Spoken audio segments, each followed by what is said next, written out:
Hello!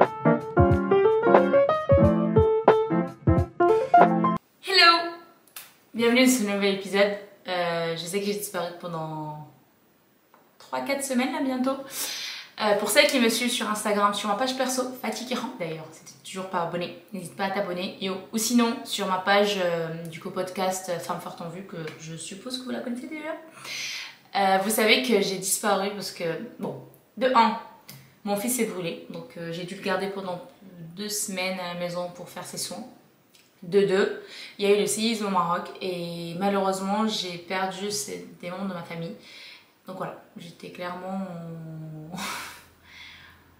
Je rigole mais parce que j'ai pas envie de vous infliger des bad vibes. Comme je vous ai dit, ma page c'est uniquement good vibes. On est là pour un peu oublier un peu le quotidien et être là en mode chit-chat entre filles. So, voilà, vous savez pourquoi j'ai disparu, mais là je reviens, je vais mieux et je reviens avec des contenus. Je sais pas si vous l'avez écouté ou pas, mon dernier épisode de la semaine dernière, que j'avais filmé il y a longtemps d'ailleurs, mais que malheureusement j'ai pas pu partager parce que du coup au moment où j'allais faire le montage, c'était arrivé au moment où mon fils a eu son accident. Donc voilà, c'est pas une excuse, mais voilà, excusez-moi, j'arrive pas encore à trouver une bonne organisation avec... Voilà, tout ce que je suis en train on va dire entreprendre, même si c'est un gros mot, parce que voilà, c'est vraiment un plaisir pour moi de faire du podcast, contenu sur YouTube, n'importe quelle plateforme. En fait, voilà, ça me fait revivre ces plateformes. Ce que je voulais vous dire, c'est que l'épisode parle de comment on prépare la rentrée. Ou plutôt comment se préparer pour la rentrée. Voilà, je vous avais déjà demandé si je le partage ou pas parce que du coup c'était pas le bon timing même si ça tombait 2 semaines après la rentrée. Mais voilà, mais il dit ok, ça vous dérange pas, ça vous convient même. Donc voilà, je l'ai partagé. Donc celles ou ceux qui l'ont pas encore écouté, bah, je vous suggère d'aller l'écouter. Là, je vous le mets dans la barre de description. Je pense que ce serait plus simple. Et sinon, aujourd'hui, dans la même thématique, organisation, parce que là c'est la rentrée, c'est, voilà, on se dit, on a envie de revoir les choses, revoir notre vie, oula, et en même temps on se dit, bah en fait, voilà, l'année est presque finie, je sais pas où on est dans ma to-do list, où on est dans plutôt mes objectifs, mes year goals, donc tes objectifs de l'année. En fait, c'est vraiment le bon moment pour se dire, où j'en ai, où est-ce que je vais arriver, est-ce que je vais y arriver, oui ou non? Donc si tu es parmi ces personnes-là qui ont un objectif annuel, on va dire, c'est vraiment le bon moment pour voilà, se poser, prendre ton carnet, liste tout et regarde ce que tu peux faire ou tu peux pas faire. Parce que voilà, l'objectif c'est pas de t'infliger en fait une pression, mais juste de voir si tu peux évoluer ou tu peux faire avoir un petit truc différent pour la fin de l'année, histoire de se dire yes, 2023, une année en moins, mais j'en ai fait des choses, elle n'est pas passée juste comme ça, quoi. Moi j'ai envie que vous soyez des filles comme ça, des filles ambitieuses qui ont envie de faire des choses, des mamans ambitieuses, peu n'importe ton statut, enfin surtout que c'est vrai que généralement moi je m'adresse assez souvent parce que je suis déjà une maman et que je retrouve que malheureusement dans la société la maman elle est limitée à femme au foyer, enfin femme au foyer non mais bon, la maman qui s'occupe juste de sa carrière, voilà son boulot, je dirais même pas une carrière mais juste boulot, maison ou sinon juste maison enfant, je minimalise pas. Je sais que comment je le dis ça peut être mal interprété. Mais ce que je veux dire, c'est que je sais qu'il y a une partie, il y a un pourcentage de femmes qui ont envie de faire plus de choses, mais que malheureusement n'arrivent pas à les faire parce que soit elles sont limitées par elles-mêmes, par leur mari, par la société. 3 petits points. Donc, voilà. Donc moi je suis là pour ça. So, on va arrêter de blablater et dire n'importe quoi. Mais voilà, aujourd'hui on va parler... Je vais faire une petite musique de suspense là. On va parler de les routines. Pourquoi il faut que tu aies une routine? Je mets entre parenthèses, je parle pas de la routine qui te démotive. Je sais qu'il y a des dames, enfin peu n'importe, des personnes en fait tout court, que quand on parle de routine, bah, on a tendance à se braquer et se dire non mais en fait moi je m'ennuie avec les routines, j'ai pas envie d'avoir une routine, de faire et refaire toujours la même chose. Stop! Je parle pas de refaire la même chose. Je parle d'avoir une routine par exemple matinale, une routine du soir, pas forcément les deux, mais au moins une des deux. Et je vais te dire pourquoi il te faut une routine si tu as envie d'avoir du changement. Je vais parler de moi. Oui, je suis... Comment on dit ça déjà? J'ai plus le mot. Et ça va me revenir. Bref, l'objectif c'est que je te dise... Tout ce que je vais te dire aujourd'hui, c'est que... Je vais te parler de moi. Encore une fois. Je sais que ça m'en marre peut-être. Tu vas te dire, celle-là, elle me casse la tête. Elle me parle toujours d'elle, à croire à elle, je sais pas qui. Je te parle de moi parce que je suis la seule référence. Enfin, non. Alors, j'ai des livres aussi que je lis ou des podcasts que j'écoute. Donc, moi, je te suggère vraiment d'écouter les podcasts. Pas forcément juste les miens. Hein.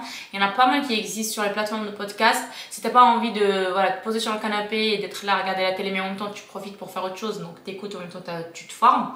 Donc, je te suggère d'être sur cette plateforme et d'écouter pas mal de contenus qui vont t'aider à te développer ou même d'apprendre de nouvelles choses. Ça fait 5 ans, plus ou moins, que j'ai une routine. Enfin, que j'ai plusieurs routines même. Elle est jamais la même. Donc c'est pour ça que je dis attention, quand je dis une routine, c'est pas forcément une chose que tu refais à la lettre. Non. Ça veut juste dire qu'il y a certaines actions que tu les fais tout le temps. Il y en a d'autres que ça fait partie. Pardon. Il y en a d'autres où ça fait partie de ta routine, sauf que tu les fais pas forcément tout le temps. J'ai l'impression que j'ai tout dit, j'ai rien dit en même temps. Mais je m'explique. Le matin, exemple, tu te réveilles, c'est déjà une action que tu fais tout le temps. Tu te brosses les dents. Est-ce que tu réfléchis quand tu es allongé, tu te dis, attends, demain matin, je dois me lever, je dois me brosser les dents, je dois me doucher, je dois m'habiller. Non, tu sais déjà que tu vas t'habiller, tu sais déjà que tu vas te brosser les dents, tu sais déjà que tu vas réveiller tes enfants, tu sais déjà que tu vas préparer tes enfants. Toutes ces choses-là, donc ton cerveau n'y pense pas. Par contre, la suite, il y pense. Par exemple, tu es en train de te dire, mais qu'est-ce que je vais mettre? Qu'est-ce que je vais porter? Qu'est-ce que je vais boire? Qu'est-ce que je vais préparer à manger? Vous voyez? C'est une perte de temps, cette partie-là, et d'énergie. Puis, pour les mamans, les working moms surtout, il y a la fameuse question qui nous revient à chaque fois après le boulot, c'est qu'est-ce que je vais préparer ce soir? Avouez, on se pose toutes ces questions-là. Et on est toutes là, on se dit, my God, franchement, là je suis fatiguée, déjà j'ai pas de force pour préparer à manger, encore moins de réfléchir à ce que je vais préparer à manger. Donc moi, en fait, là je suis là pour te dire qu'il te faut, quoi? Je pense que tu as retenu la leçon, une routine, oui. Donc par exemple, cette routine-là, tu vas me dire, mais attends, mais comment je vais m'organiser moi pour ne plus me prendre la tête pour ça? Exemple, le soir, tu te poses, tu es là, tu es en train de prendre ton yaourt, boire ton verre de thé ou de tisane, c'est un peu n'importe. Enfin, j'espère que tu fais un petit truc, un petit plaisir pour toi le soir. C'est essentiel pour ta bonne humeur et pour ton bien-être. Bah, à ce moment-là, donc, a une habitude de prendre, par exemple, un petit cahier ou un petit planeur. D'ailleurs, il y a le mien que j'ai pas ici. Il faudrait que je te le montre. Il te faut un petit planeur, par exemple, où tu vas organiser plus ou moins tes repas. Alors, le mieux, c'est d'avoir une fois par semaine, tu te bloques un créneau, allez, 10-15 minutes, et tu te dis, bah en fait, les repas de la semaine, ça serait ça. Voilà.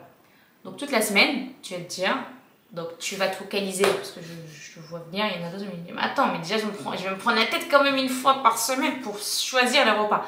Oui, la prise de tête n'est pas terminée, mais au moins, au lieu de te prendre la tête, alors je dirais pas 7 fois, mais je dirais 5 fois par semaine, bah tu vas te prendre la tête une fois par semaine. Donc c'est un gain de temps. Il y a un gain dans ta petite tête, là, elle va se reposer un peu plus. Et tu vas moins te prendre la tête avec des choses pas inutiles, mais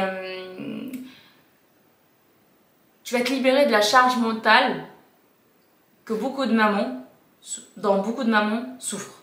Scientifiquement, ils ont réussi à prouver que les routines, avoir une routine, permet de dégager de l'espace dans ta mémoire. Je parle en mode ordinateur, oui.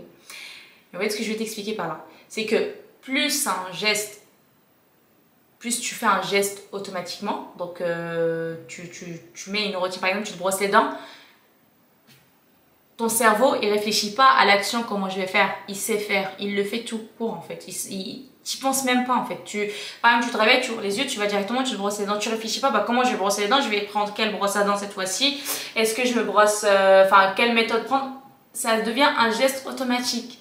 Donc ton cerveau perd plus d'énergie pour réaliser cette action-là. Et en conséquence, bah, ton cerveau, t'en prends soin de lui, de telle sorte à ce qu'il va perdurer avec toi dans la vie. Il faut savoir prendre soin de son cerveau, on parle tout le temps juste de sa diète, mais on oublie des choses plus importantes, c'est la mémoire, le cœur, à part les muscles. Donc voilà, c'est des choses, on a tendance juste à réfléchir parce qu'on veut tout ce qui est beau, tout ce qui est joli, mais on oublie que la santé, c'est pas forcément juste tout ce qui est beau, mais surtout tout ce qui va te permettre, une fois que tu serais vieille, on va dire, quand la vieillesse va arriver, bah, que tu vas être quand même en bonne santé, que tu vas réussir à rester indépendante de qui que ce soit. C'est très important ça. Pour revenir sur la parenthèse de routine. Donc les scientifiques ils ont prouvé que plus un geste devient automatique, plus ça libère de l'espace dans ta mémoire, plus tu augmenteras la durée de vie de ta mémoire. Donc des fois tu vas me dire que en fait, par exemple, tu cherches sur internet, sur YouTube, tu retrouves plein de routines qui existent.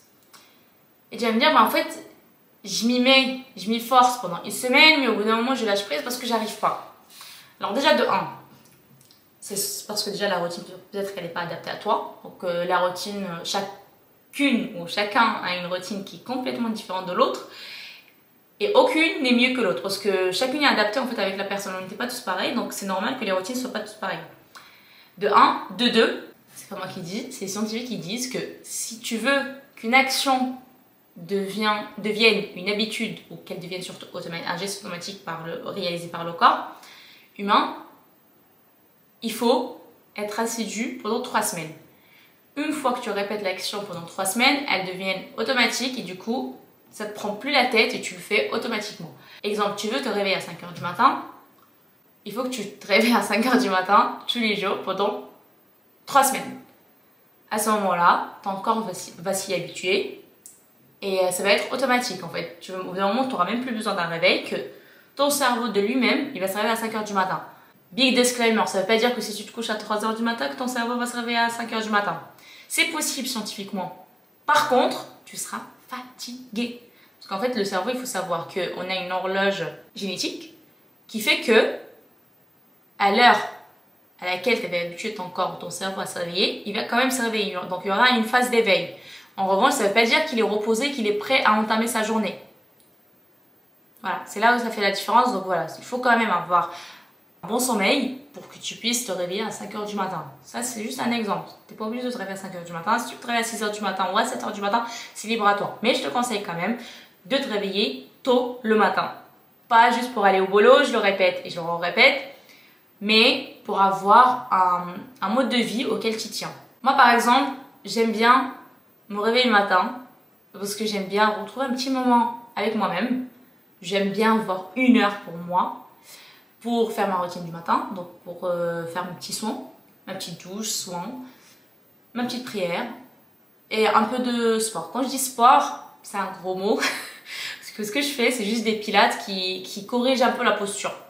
Donc voilà, j'essaie un peu juste de bouger mon corps. Ça peut être 10 minutes, 20 minutes, grand maximum que je fais par jour. Ça m'arrive aussi de sauter cette partie-là. C'est là où je me dis, en fait, une routine, ça ne veut pas dire forcément que c'est une action que tu fais tout le temps, mais juste certaines que tu as envie d'avoir, bah, à ce moment-là, tu les répètes tous les jours pendant 3 semaines pour que ça soit inclus dans ta routine et que ton corps le fasse automatiquement. Par exemple, maintenant, moi, le matin, j'y réfléchis même pas, je fais directement mes soins. Enfin, ça me prend même plus du temps, en fait. Je me maquille directement, en tout claqué, je mets 30 minutes, je suis prête. Mais je préfère avoir quand même 1 heure histoire de se poser, J'aime bien écrire un peu. un petit peu. Voilà, je parle un peu de ma routine en même temps parce que voilà, c'est ce qui m'aide un peu à voir, à visualiser les choses. C'est un petit moment pour toi qui va te permettre en fait de mettre les points sur les i. Donc soit sur tes relations, ton avenir,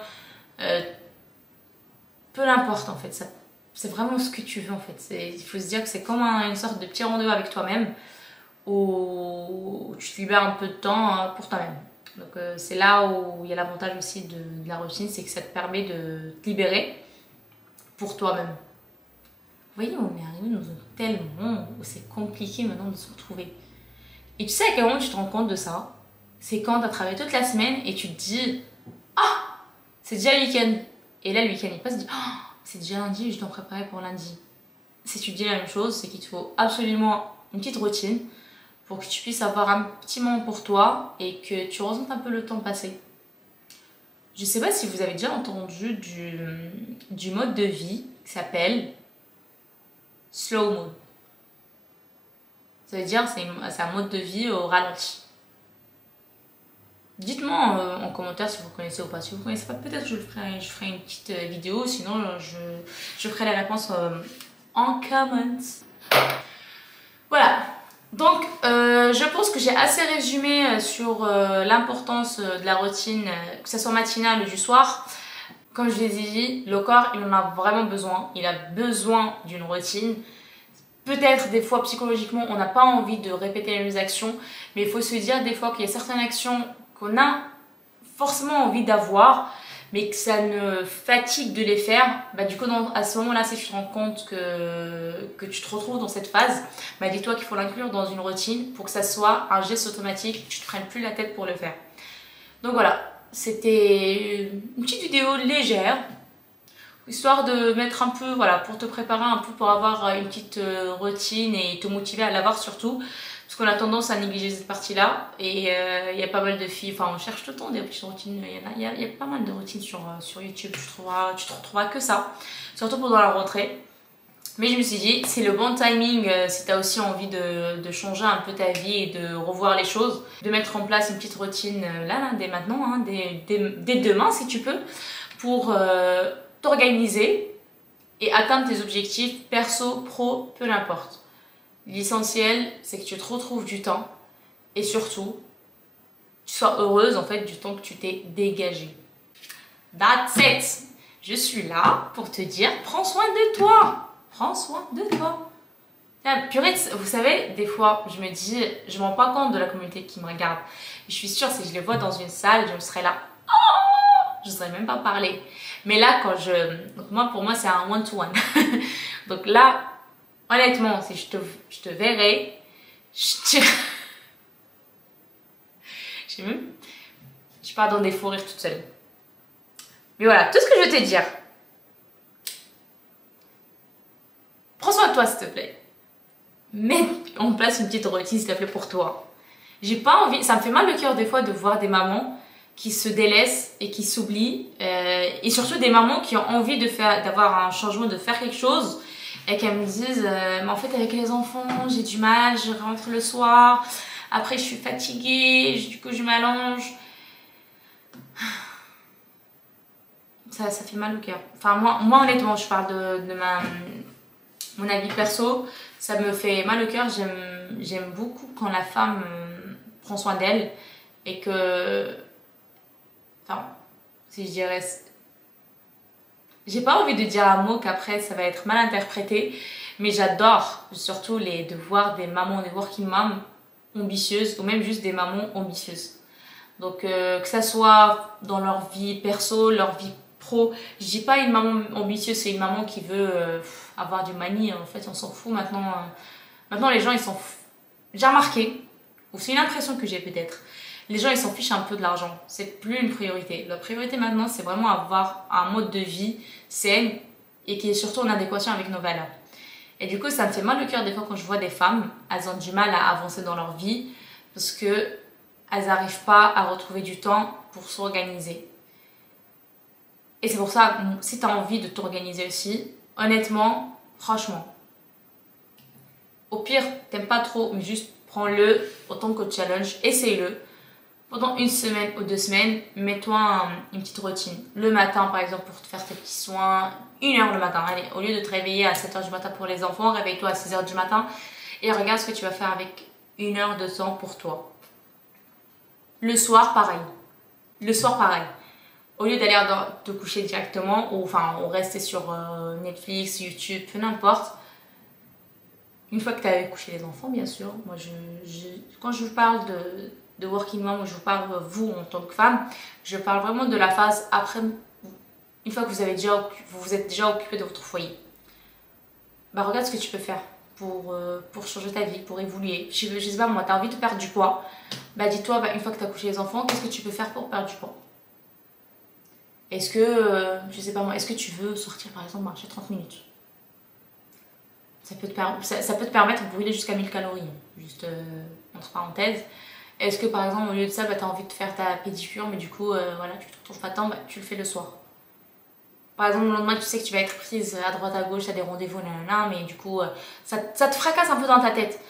Bah, tu te dis, en fait, tu as déjà mis une routine en place et tu sais que déjà les repas pour les enfants, c'est déjà carré, clean, parce que tu sais déjà ce que tu vas préparer à manger, fait que la veille, ou plutôt le week-end, je sais pas moi, vendredi soir ou samedi soir, tu avais déjà préparé durant ta routine du soir, tu avais déjà préparé le menu de la semaine. Bah déjà ça, c'est un gain de temps. On se rend pas compte. Maintenant, le temps, c'est de l'argent. C'est plus l'argent qui compte. C'est le temps qu'on perd, enfin pas forcément qu'on perd, mais le temps qu'on passe avec des gens, ou qu'on passe à faire des actions qui vont rien nous apporter. Vous voyez, c'est un investissement sur soi. Donc voilà, je compte sur toi pour investir sur toi. Et pour me dire aussi surtout de me faire un retour si tu as déjà une routine, oui ou non. Laquelle? Moi je suis bien preneuse pour savoir, ça se trouve, il y en a entre vous qui a une routine. Par exemple, il y a moi je suis dans un groupe WhatsApp et qui a une routine déjà adaptée à son travail, ce qui est extrêmement rare. Qu'elle arrive à se réveiller à 5 h du matin, du coup elle commence le travail très très tôt, mais qu'elle arrive à se dégager du temps, du coup elle termine beaucoup plus tôt le travail et elle arrive à se dégager beaucoup de temps pour sa famille, pour elle. Et ça franchement, j'ai chapeau bas parce que pour quelqu'un qui arrive à faire ça, franchement moi je suis très contente. C'est rare de trouver ça en France et cette dame là aussi elle est en France, donc elle arrive à avoir un mode de vie très sain. J'ai pas envie de porter l'œil, mais voilà, ça m'a fait plaisir de voir qu'il y a quelqu'un qui arrive à faire ça. Et voilà, donc si t'es comme elle, n'hésite pas à nous partager ta petite routine, on serait bien preneuse. Sinon, si t'as envie d'avoir une petite routine, une petite suggestion, n'hésite pas non plus en commentaire. On est là pour s'entraider, il faut pas oublier ça, on n'est pas là pour juger, pas du tout. Je suis la première, je suis personne déjà pour juger, et je suis la première, déjà si je vois quelqu'un juge d'autres, I'm so sorry, mais tu vas être bloqué. C'est là que mes chats, comment j'ai dit. Mais voilà, ce que je veux dire, c'est que je veux vraiment avoir un bon esprit, enfin un bon esprit d'entraide. Et on est là bienveillante l'une vers l'autre. On n'est pas là pour s'écraser, on est là pour évoluer, pour voir la vie autrement. Et surtout pour avoir les bonnes vibes. On n'est pas là pour déprimer, on est là pour faire du changement. Voilà, c'était tout pour moi. J'espère que cette vidéo était un peu, vidéo audio, ça dépend de là où tu m'écoutes, où tu me regardes. Donc j'espère que cette petite vidéo, ce petit format t'a plu. Si c'est le cas, n'hésite pas à t'abonner surtout déjà, à liker et de me faire un petit retour en commentaire, ça me fait toujours plaisir. Sur ce, je te dis bye bye, bisous.